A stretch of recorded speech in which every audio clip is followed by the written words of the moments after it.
As a kid, I sent away for every travel brochure that I could. I called every 1-800 number that popped up on the television screen, filled out tear-off magazine vacation kit cards and mailed them in, and grabbed vacation brochures from local travel agencies. Alaskan cruise books, Parisian hotel brochures, Chinese monument guides. I collected them all. I've always been passionate about travel, even if it wasn't something that I did much of as a kid. My family took the occasional trip, usually to a familiar, family-friendly venue in Florida for spring break, but we never really traveled. We never really explored distant places or immersed ourselves in foreign cultures. So as an adult, I sought to change that. I've done backpacking trips through Europe and spent days and weeks in countries from Cambodia to Japan. All along, I tried to get to know and understand the places I visited. And one of the key factors in my travel, one that has always opened doors for me around the world, is beer. From Sydney to Austin and Montreal and many places in between, beer people share an undeniable and symbiotic love and passion, one that draws them together despite cultural or national differences. It works as a valuable bridge between different people, all of whom share a love of the product, which is a powerful unifying force. Travel shows us the world while expanding our own selves. Whether it be in a tap room in your hometown or a brewery across the globe, traveling to the source of where a beer is made and served fresh and meeting the passionate people behind the beautiful beers reveals its soul. With nearly 10,000 breweries in the U.S. and countless thousands more around the world, it can feel next to impossible to figure out where to go and where to drink. And that's where the Beer Travelers podcast comes in. Each episode will take a deep dive into a local beer scene, highlighting its best breweries, tap rooms, and local wonders, and I hope we'll leave listeners feeling as if they're locals, equipped with a plan of where to have their next pint. We've all spent enough time at home on our couches, ticking off new beers. It's time to get out and explore the greater world of beer. And this week, we're starting where it all began for me, my hometown of Chicago. And I have two of the best to help guide our exploration. Nik and Chalonda White represent two of the freshest voices in craft beer. Chalonda, better known as Afro Beer Chick on social media, is a force of nature, and her husband Nik is an old-school Chicago beer guy who runs Chicago Beer Pass. Together, this dynamic husband and wife team are about as knowledgeable about their local scene as anyone I can think of. For my local podcast listeners, you may recall that I interviewed the pair in February 2021 for my other podcast, The Beer Edge. I'd recommend giving that episode a listen, as it's a rollicking good time that also hits some serious notes. In this episode, we dive deep into what makes the Chicago beer scene special and where you should go for your every beer need. So welcome to the first episode of the Beer Travelers podcast from All About Beer. And we'll get to our conversation with Nik and Chalonda in a minute, but first, a quick word from our sponsors. Why take a vacation when you can beercation instead? Explore the world one pint at a time and join Pub Culture Beercations for one of our upcoming group tours, like Going Dutch, Beer in the Netherlands, with award-winning Dutch beer and travel writer Tim Skelton. As the author of Beer in the Netherlands and Around Amsterdam in 80 Beers, join Tim April 29th through May 11th, 2023 for 11 beery nights as he explores the sights, history, culture, and beer of this often overlooked beercation destination. Visit pubculturebeercations.com for more information. All About Beer is back, and we're asking for your support to help provide the independent beer media this rich and colorful industry deserves. Visit our website, allaboutbeer.com, where we're frequently posting new content. And please consider throwing us a few bucks at patreon.com/allaboutbeer. We have low-cost memberships for individuals and small and large companies alike. Every dollar goes to help produce new articles and podcasts. Now, to our interview with Nik and Chalonda White. Nik and Chalonda White, thank you so much for being the first guests on the new podcast, Beer Travelers. Hey. Hey.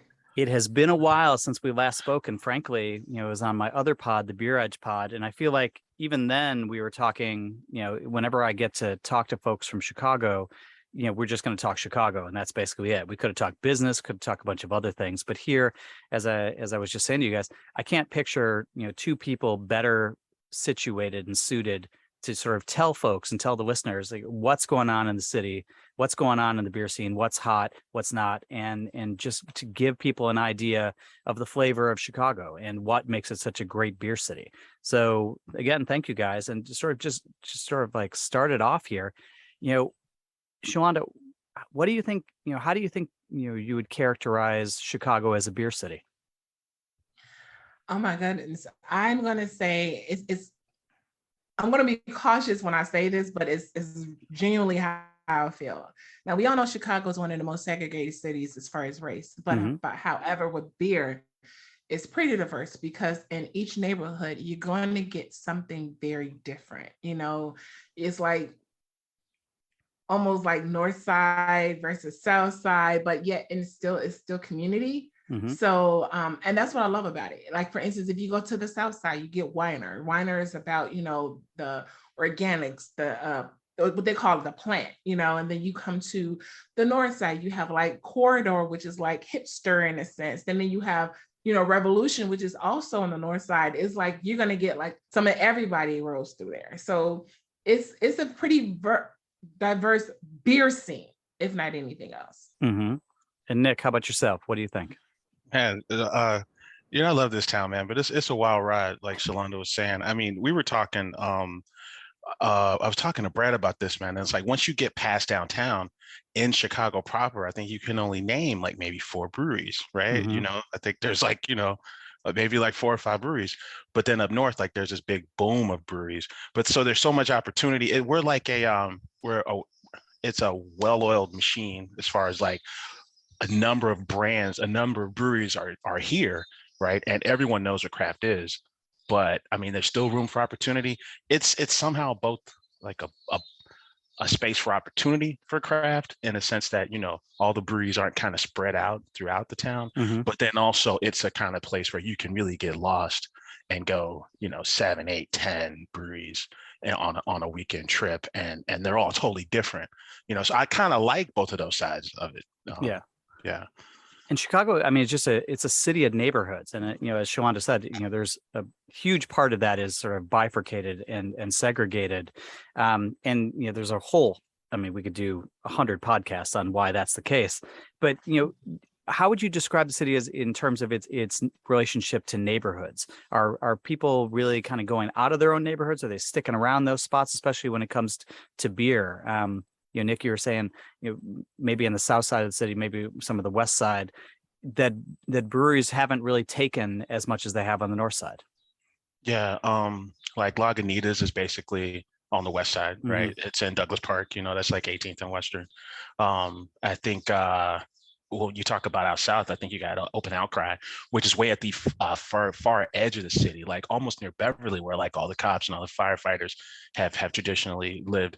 I think I kind of view Chicago as kind of like, kind of backpacking through Europe as far as like, going to search for beer, right? Like going from one neighborhood to another is kind of like, that Chicago ain't a city, it's a nation, like that old Twisted line would say, right? Like I'm super excited. Like I'm a lot of times I'm near Humboldt Park, but I can't wait to get to West Loop, right? Because I know there's 4 or 5 options, and we all know, that corridor, Ravenswood corridor, where all those breweries are, Malt Row, they're calling it, right? But then also like just going to edges of the town that I typically wouldn't hang out, to find something new and still be in the city. And we haven't even talked about the burbs, right? Right.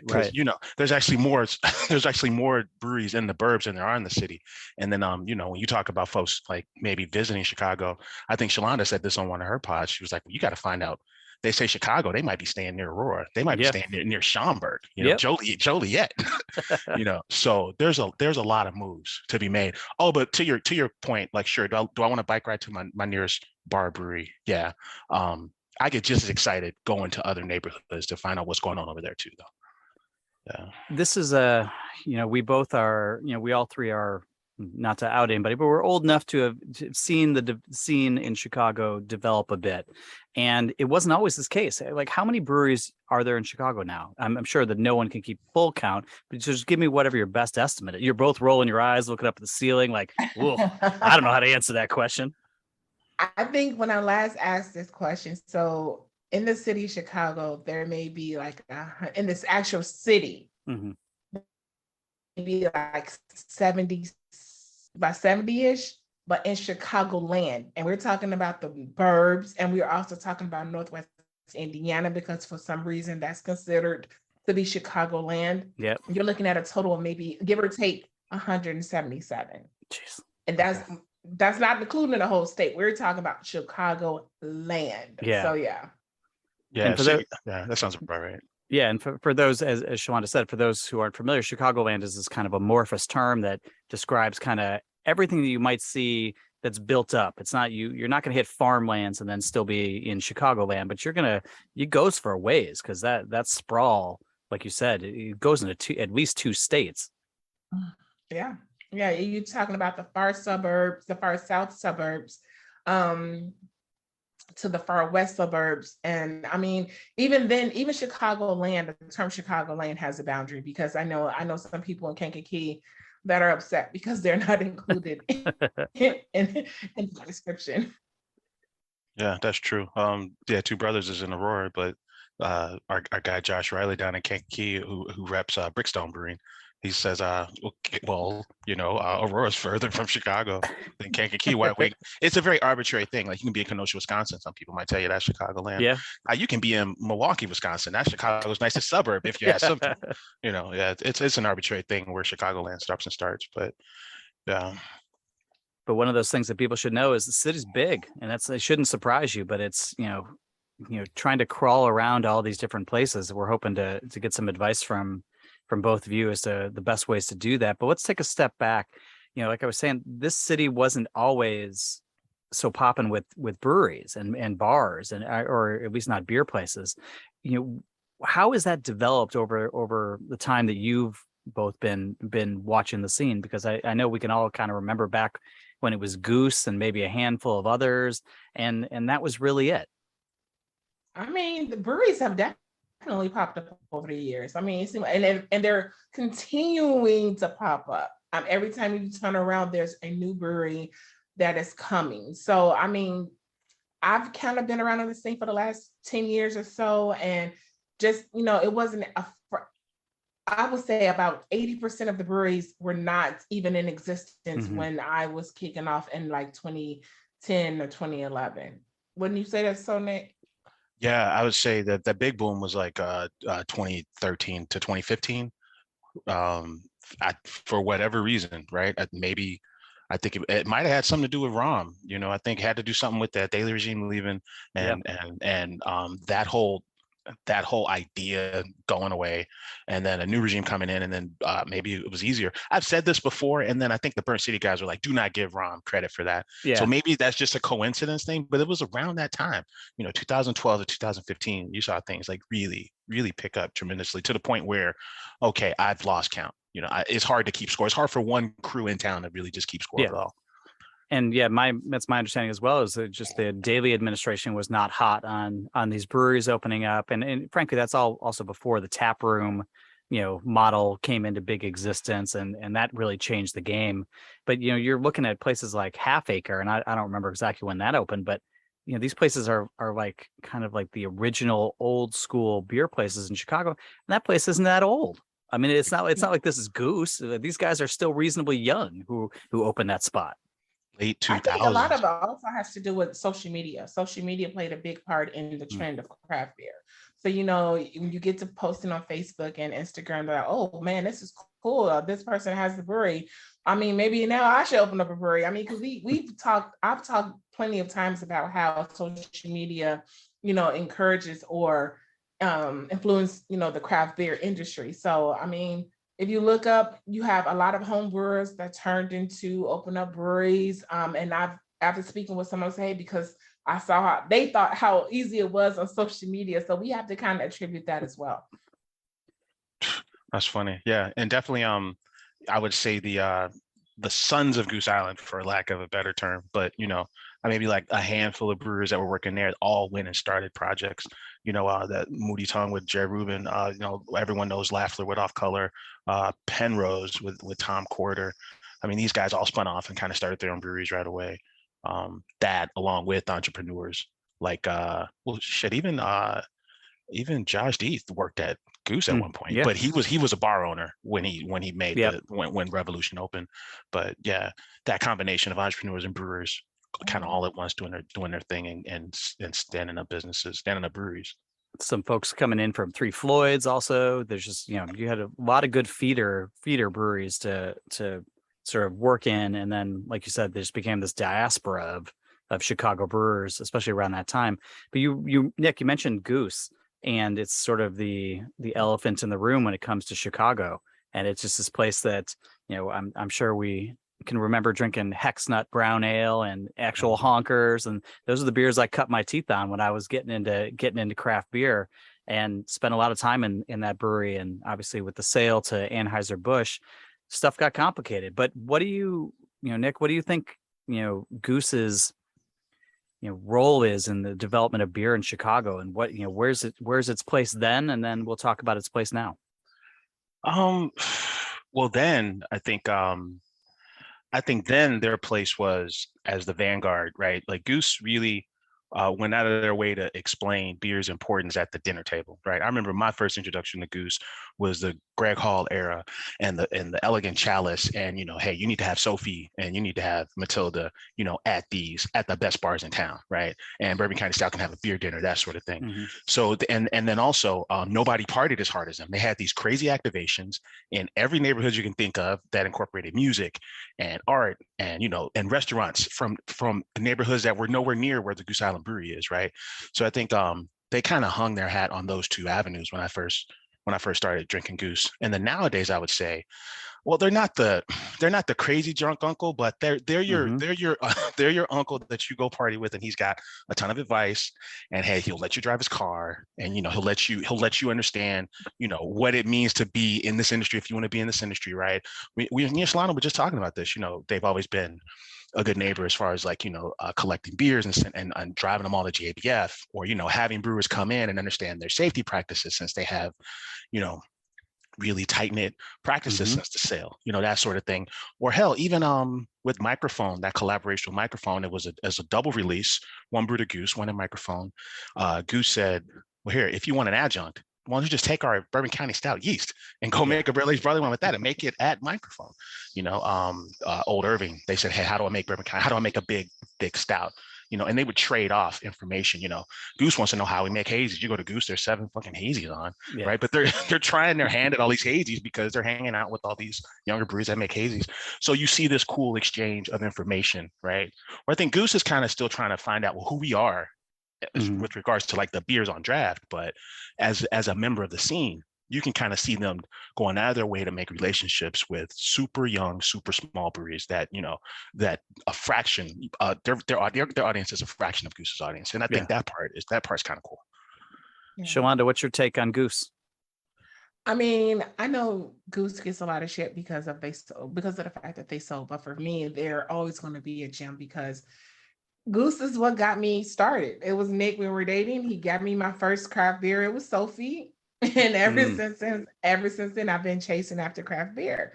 What I do appreciate about, you know, even after they sold, they still have the small craft brewery mindedness here in Chicago. You know, they didn't just, you know, sell and then just like, okay, well, forget you guys. We've got our money. It is what it is. You hear so many stories from actual breweries and brewers about how Goose has helped them along the way and are continuing to help them. So for me, I don't care how much shit people give them. They always have a special place with me. I still recommend, you know, I still highly recommend them. I mean, think about it. They kicked off the whole barrel age program, and look where that is now. We have a whole festival, and who started that? Goose. So we got to give them love. Yeah, I think they could have, to Shalonda's point, you could go to Fulton, that's their production facility, right? You could go to Fulton and see a bunch of shitty, you know, high-end offerings from, like, I don't know. And I'm not saying these breweries are shitty, but you can see it out of town or out-of-town offerings from, like, Elysian or Golden Road or whoever else AB bought, right? You could go to Goose and see that, but you don't see that. You see, Phase 3 on, you know, you see Twisted Hippo is pouring at Goose Fulton, you know, you see those kind of relationships, and that's noteworthy, I think.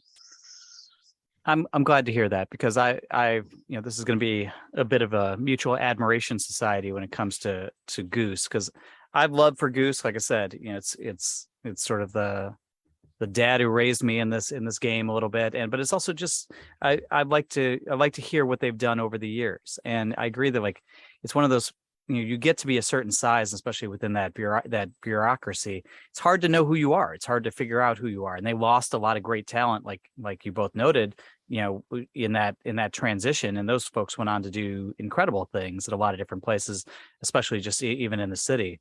But it's good to hear that they're still making good in the neighborhood, and they're not just pumping all that beer 312 out of Baldwinsville or something like that. It's they're still trying to do some good stuff for the city. Yeah, I think people in other towns might disagree, right? But I think I saw somebody, maybe it was the Beer Advocate guys or somebody on Twitter, evil beer Twitter, or opinionated beer Twitter. It's not evil, opinionated beer Twitter. Oh, but like Yankee, I think it was Yankee Stadium at Fenway Park, where they're kind of forcing you to drink certain beers. So it's like, I can understand it being a different conversation in other regions about goose. Yeah, I can understand that. Yeah, I think that's a totally fair comment. I think that makes perfect sense. So let's get into, Goose is great. Goose is part of the Chicago, or is a big part of the Chicago scene. But let's talk about what has happened in the last decade or so. And, Nik, as someone who has been writing about craft beer for a long time, covering it, podcasting, I talked about when I was on that Beer Edge pod with you a few months or a year ago. I used to, whenever I'd be home in Chicago, I would run into Nik somewhere. It doesn't matter where I'd be. I'd just be at some event. I'd be at the Map Room, just grabbing a beer, or I'd be down at Three Floyds, a Dark Lord Day. And who would roll in? There'd be Nik. Nik was everywhere. He was just a man about town. Yeah, always. I was at always. I used to tease him and say, there is not a beer party if Nik is not there. It's true, man. I would just be there. I would just be in town for like a weekend or something like that. I run into him twice somewhere. It's just like he was the guy. I remember Dusix. Yeah. The guy was everywhere, which is great. But it's like, have you guys kept up that energy? Nik, have you kept up that energy? Like you've been, we've both been at this for a while. Like, are you still going out? Are you still excited to try new places? The Chicago scene still doing it for you? I'm a very social, antisocial, as my wife has pointed out, numerous times. But I feed off of the guys around me, Brad with Chicago Beer Pass, or Chalonda with her whole outlet with ABC. Yep. I mean, they kind of reinvigorated me, because if it was up to me, I'd hang out at Peace, and I'd hang out at Haymarket all the time, But since I roll with these guys most of the week, I think that's what keeps me going, honestly, right? Because my buddy Brad, he's kind of stuck in his not stuck, but he's a very routine oriented guy. He's like, hey, I went to Alarmist, it was great, that's his report a lot of weeks. and I'm just like, well, shit, if we're gonna have any kind of range here, I got to go out to whatever just opened and see what the hell's going on. So I think those things keep me going, honestly. Yeah, and then trying to challenge myself to say, hey, there used to be crews in the suburbs, honestly. We talk about suburbs a lot, because we like leaving occupied Chicago. But there was crews called Suburbia was a crew, and there was a guy called the Poor Man, right? And they would do kind of what we do, just tell us what the hell's going on in the burbs. But then they quit talking about it. So then we were like, well, fuck it. The only way we're going to get to the bottom of what's going on is if we go. Yeah. So I think that's where I am now. Yeah. Yeah, I get a lot of my information from both of you and seeing where you guys are at, what's new, what's going on. So let's talk a little bit about that. Chalonda, let's talk, a few years ago, where would your favorite places have been in, 5 years ago? Where would you, where's your top three? What would you have wanted to, if Nik was like, let's go out tonight, you say, I get to choose. Here's where I'm picking. Oh my God. Oh my goodness. 5 years ago. Yeah, I know. It feels like a different world, but that's it. Like all these places are so new. You got to kind of like I had to think about what breweries. I mean, it was so funny because maybe 5 years ago, that was pretty much when I started ABC. So it was like Maplewood. I was hitting Maplewood a lot. I don't even think at that time Revolution was in the rotation. Revolution came into the rotation a little bit later for me. Three Floyds, definitely. Three Floyds was my ditch day. Like if I wasn't going to work that day, I would go see my mom because she lived right down the street from Three Floyds, and then I would dip and go to Three Floyds because I just loved their tap room. Unfortunately, that is no more. Let's see here. Honestly, those two were my heaviest rotations, or I would just hit up like some store and just kind of buy beer that wasn't here in Chicago. So, but I would say Three Floyds was really the heaviest for me. Yeah. All the time. And Nick, how about yourself? 5 years, 5 years ago, Nick, where was he going? Man, I probably Everywhere. wasn't driving back then. But I guess that never stopped anything, right? Man, well, No. Shalana just sent me a picture of Emporium, and they had a Run of Jewels pop up. Man, that was about 5 years ago. That was like our first Lollapalooza together. And man, I remember, you know, beer bars. Well, that's a beer bar and an arcade. Or being downtown, I would go to like House and Hood. It was in the Tribune Tower, right? But then Yeah, they sold the Tribune that place Tower. was massive. Dude, there's like over 100 beers on draft, and I could just appreciate, these what do you call them? These distributors, man, they've got their hands heavy into some of these beer programs. Yeah. But places that are no longer here, like House and Hood or Side Door, that was a spot that was in the Lurie's Prime Rib downtown that closed. Yeah, that's closed. Well, Clark Street Ale House is still open. That's a good hang. But those are bars. I mean, we talking like 5 years ago. We talking about breweries 5 years ago. Oh man. I was probably on the off color train. Yeah. Kind of heavy when they opened. Man, where else would I have been? Man, that's a good question, Andy. It goes by so fast, man. Shalonda already mentioned it's like we're talking about his brewery babies. Oh, they just grew up so fast. Just grow so fast. Yeah, I'm just trying to think of a place that places that we all don't talk about all the time, like because you're at Half Acre all the time. Yeah, you're at we're at Rev and we're at Maplewood. And this we're is at sort of places all the time. Yeah, and this is what I'm sort of trying to get at, because we're going to talk about the new, which is what everyone wants to talk about. But some of the older places that maybe don't get as much love, and that's really, I think, like I said, I haven't been home. I haven't been back to Chicago in 4 years now. So for me, it's sort of like the city is a little caught in amber. Like it's like it's a place in time. So a lot of the new places I'm not even familiar with. But yeah, for me, that was. I'd come home and there'd just be a handful of spots you'd always want to go to. And for me, I want to stop into Goose. And that was probably before they even added the sort of newer tap room. But I'd go there and always just the beer bars of Map Room and Hop Leaf, stop in, have dinner at Hop Leaf. That doesn't get old. It's just, that place has been there forever. It doesn't get old.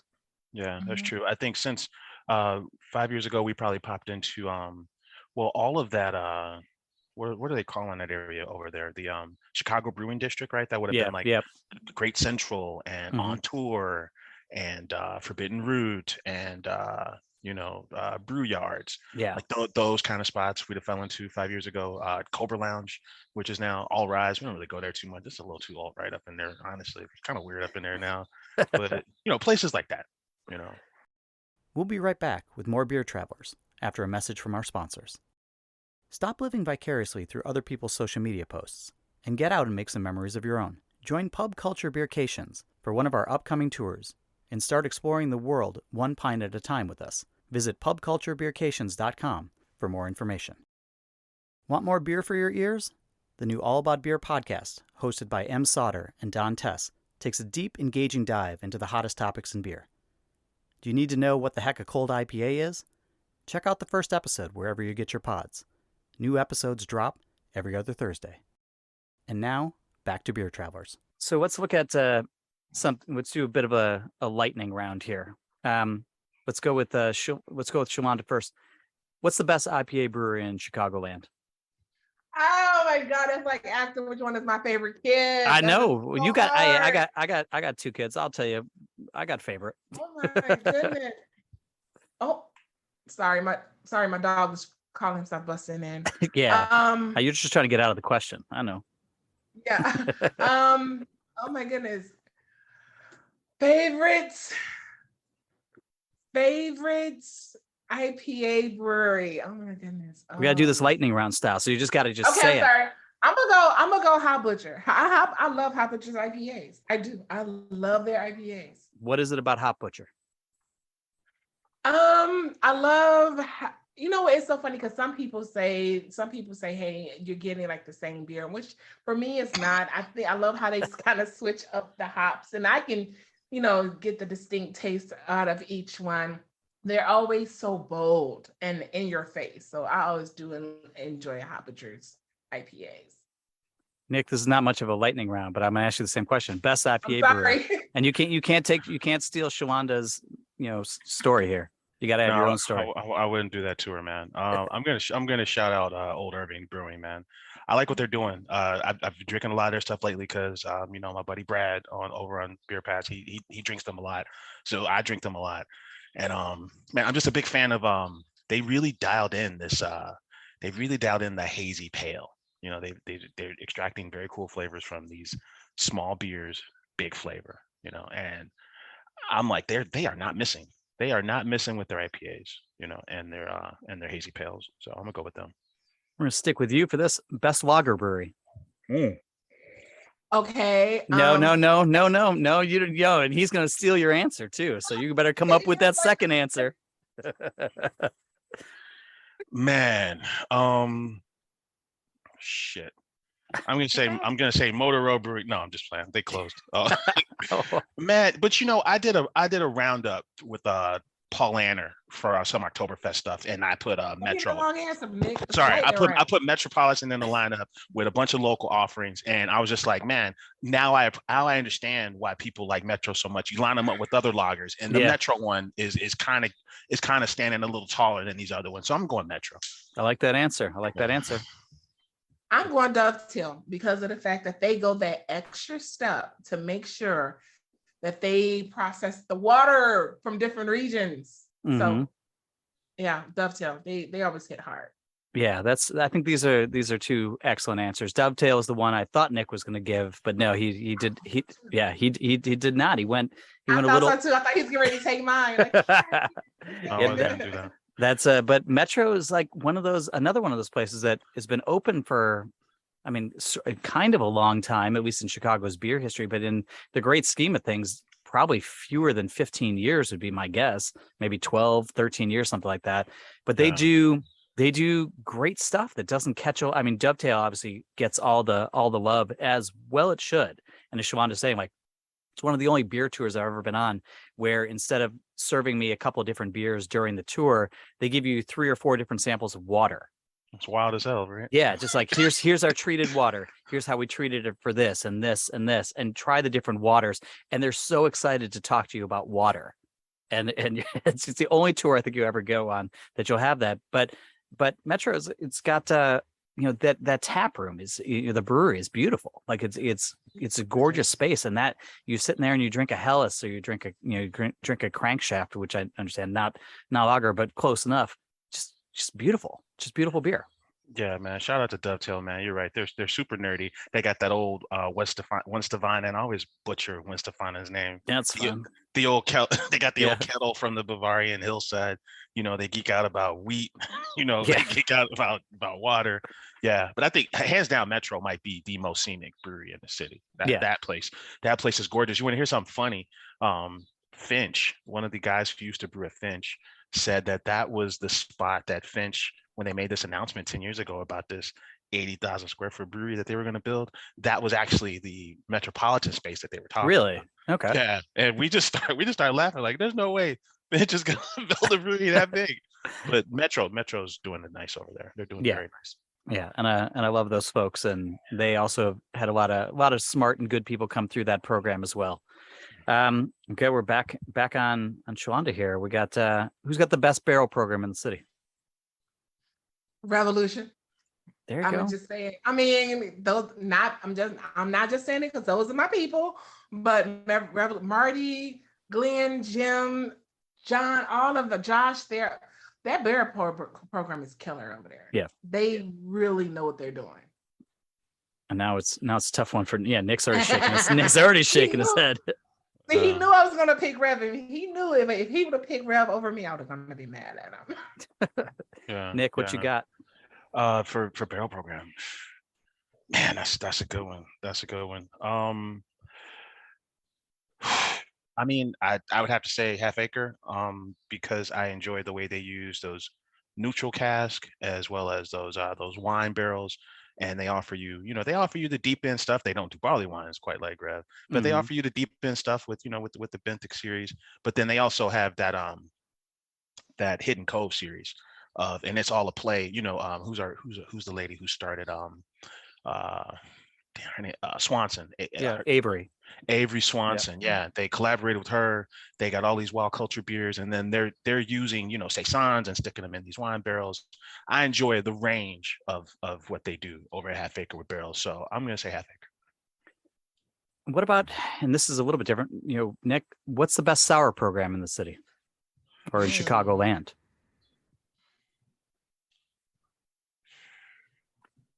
See, it's a question. Should I be giving these questions ahead of time to people, or you know, is it better to just, you know, because people won't have the video. It's pretty cool on the spot because it makes you think. It makes you think. Yeah, that's true. Because when I think of sours, I think the last sour I might have had was from like you know, Upland, and they're from Indiana. Yeah, man, that's a tough one. When's the last time I had a good sour, man? oh. This is when he needs a tag team partner, and Chalonda jump in, come over that top rope, and give us her view. True. I'll say the mixed fermentation stuff. Not quite sour, but the mixed fermentation stuff from Junior. I'm drinking a lot of that. Not quite sour, more like a mixed culture ale. You know, shout out to Dutch Bag because they brought it there as well. Just kind of these yeast forward offerings that play on sour flavors. So I'm gonna say Junior. Okay.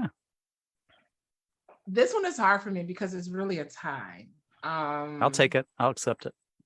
Okay, so I mean, Off Color, you know, they definitely do the sours. Wild Ale's pretty damn good. We all know that, but a lot of people are overlooking Afterthought. I really enjoy theirs. I mean, this just what they're doing out there, and you know, they're kind of underrated right now. So yeah, so those two for me. It's like a even tie. So what about and we'll stick with Chalonda, like what about an under the radar brewery, a brewery that you think is just not getting the love that it deserves, a place that is, it may not even be up and coming, it may just be a place that's existed for a long time, but you just think just people aren't giving it the respect that it deserves?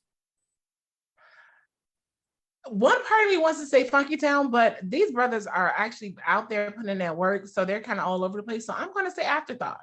Because, you know, when I have a conversation with people, they were like, wait, where is this at? You know, I've never heard of this. Where, you know, what type of beers? But yet when you go there, they have a really nice tap room, and their beers are pretty damn solid. So I'm going to say Afterthought. And whereabouts in the city is that?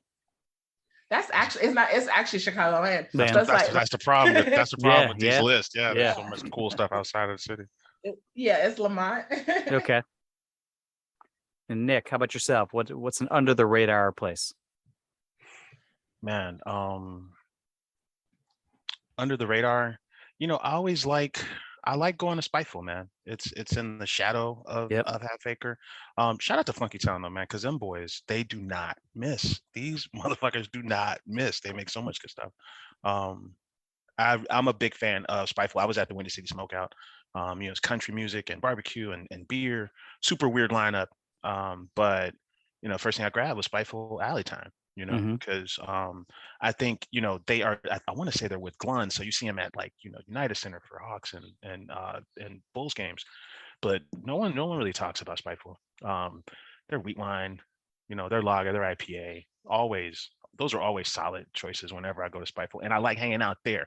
It's a city proper place that flies under the radar and that I like hanging out at, you know, so I'm gonna say that. I know Nick's generally a pretty positive, nice guy, but I'm going to ask him to say something not as nice here. I'm going to go with this. What's a place that needs to step up its game? If you feel like calling anybody out, if you don't, I'm not going to put you guys on the spot and make you say it, but you know, a place that you just hope to see better things out of. What the hell's going on with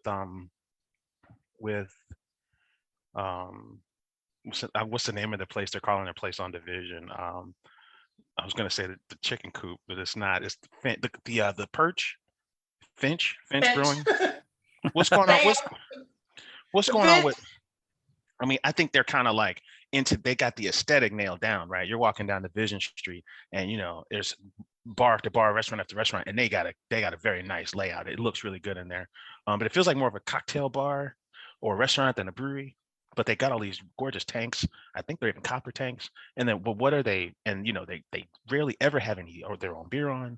I'm like, well, what's going on here? Yeah. You know, because the other location that they just sold it, but the other location sat in the shadows of Great Central and all that stuff, and they never even rolled to the public.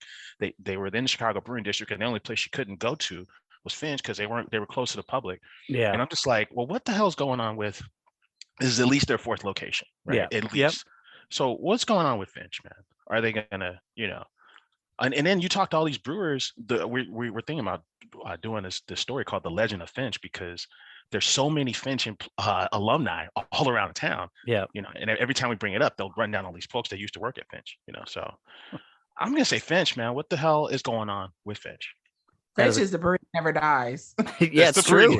I know, because even kill Finch, man. Even somebody like as old as I am in this, like, I remember here, I feel like I've had this discussion 12 years ago, with people, and they're like, what the hell is going on with Finch? Like, this is the third, this just keeps happening.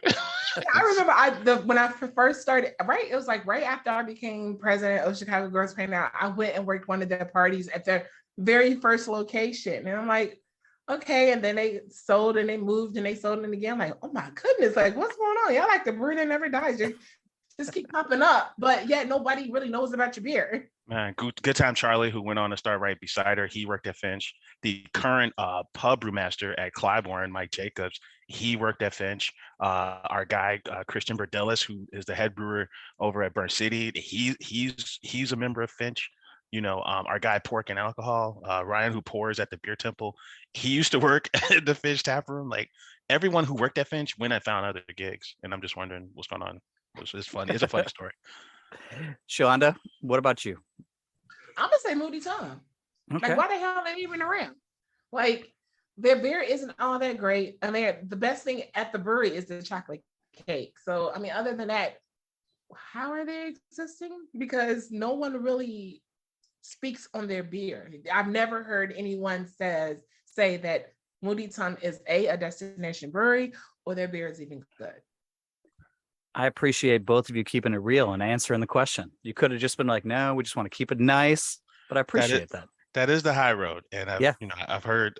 Oh yeah. We know. I try to avoid conversations like this. Actually, yeah. I try to. I don't. I genuinely want to know. I did have an answer for that one.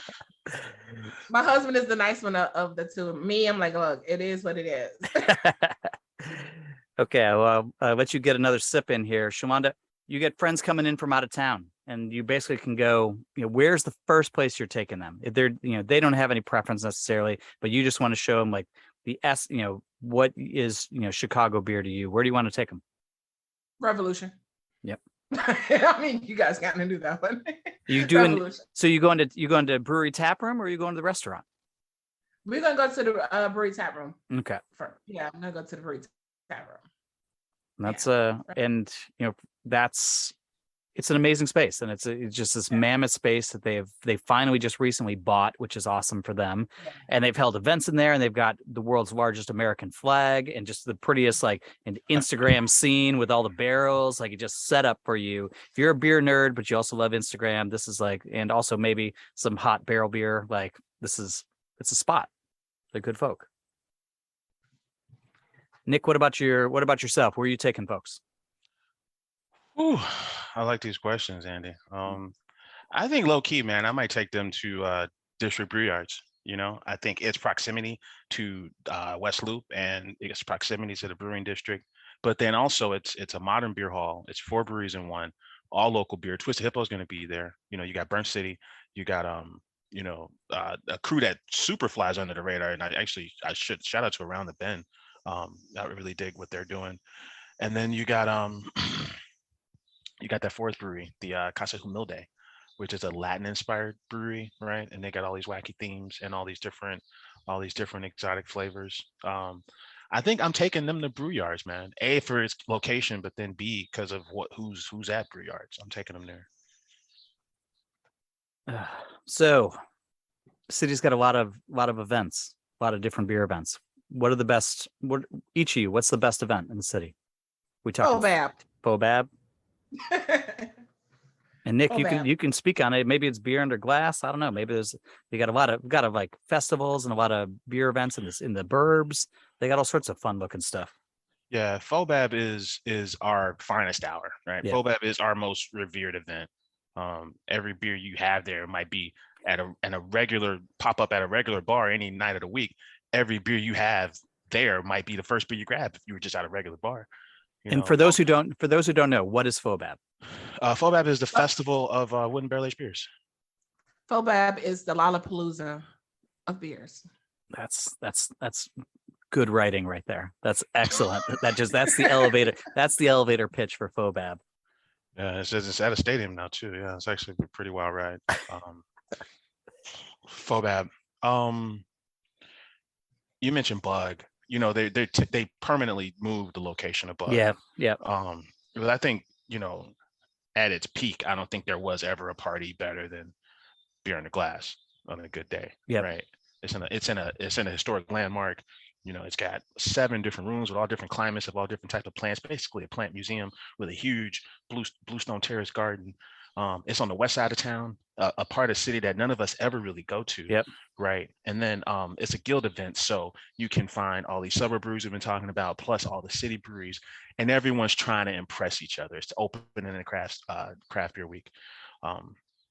Yeah, but that event, as we know it, is gone. But that would have been my top pick. What's my second favorite party to go to?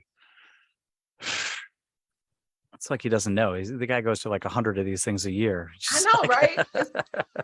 He's like, I can't choose between all my friends.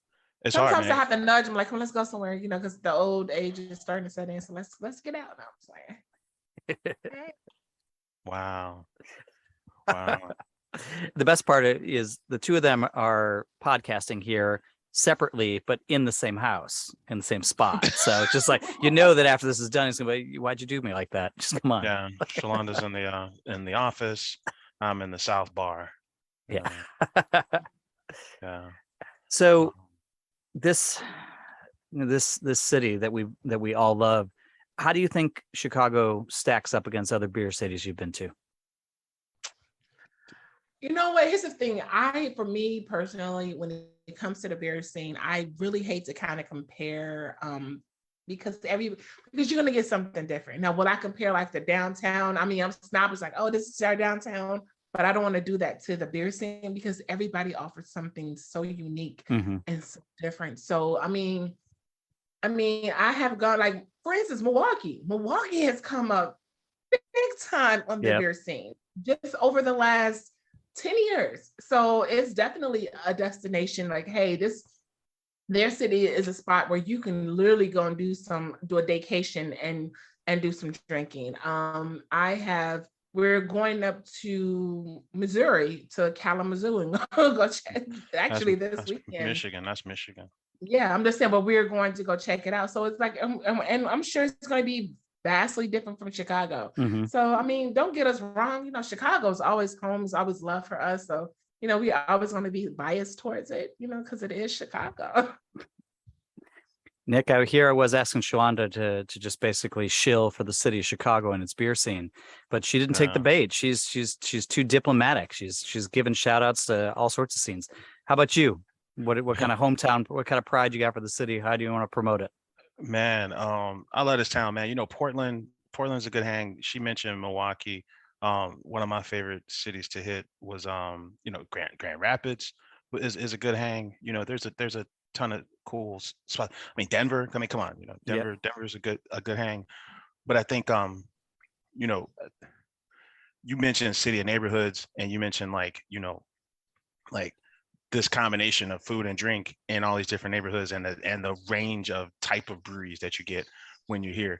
I don't really see that in other places, and that's what I'm excited about. And I love the fact that there's this movement towards, everyone's got this movement towards lager breweries, or lager beers in general, but we start to have a movement towards incorporating wine barrels and I love Dovetail, because the Dovetail guys will tell you, hey, we're not a lager brewery. We master different continental European styles, and the one that people gravitate towards most is a lager, but we're not a lager brewery. I like the range of breweries in Chicago, and I like all the different neighborhoods that you can hit up. And then you got big players here too, for people who are straight up novice and don't understand. You can take them to a Lagunitas, you can take them to the big brands that they know, but then you can, take them to a small neighborhood brewery like to Humble Park. You can take them to a super small brewery that they've never heard of, and still have a really unique experience that kind of marries a love for culinary and a love for beer. There's a lot of places that are taking pride in both and presenting that as their beer offering. So that's very exciting. We've talked a lot about north side breweries. We talked a little about suburban breweries.